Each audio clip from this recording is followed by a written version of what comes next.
Match pressure, match situation যদি আপনি handle করতে না পারেন, তাহলে ন্যাশনাল টিমে খেলছেন কিভাবে? সাধারণ নলেজ, সাধারণ স্কিল দিয়ে আপনি ইন্টারন্যাশনালি ভালো খেলতে পারেন না। দিস ওয়ার্ল্ড কাপ বাংলাদেশের জন্য সব থেকে ভালো অপরচুনিটির জায়গা। কেন? কারণ আমরা বাংলাদেশি ক্রিকেটাররা 16 উইকেটে খেলে অভ্যস্ত।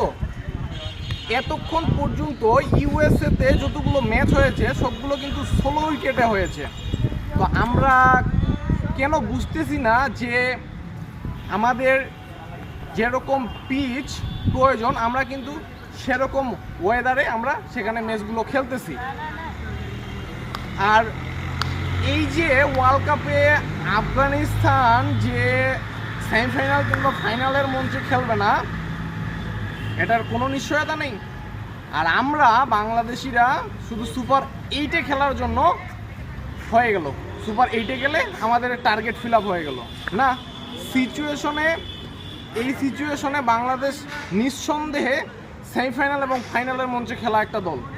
আর আশা করি বাংলাদেশ সুপার 8 পেরিয়ে সেমিফাইনাল এবং ফাইনালের মতো মঞ্চে যাবে।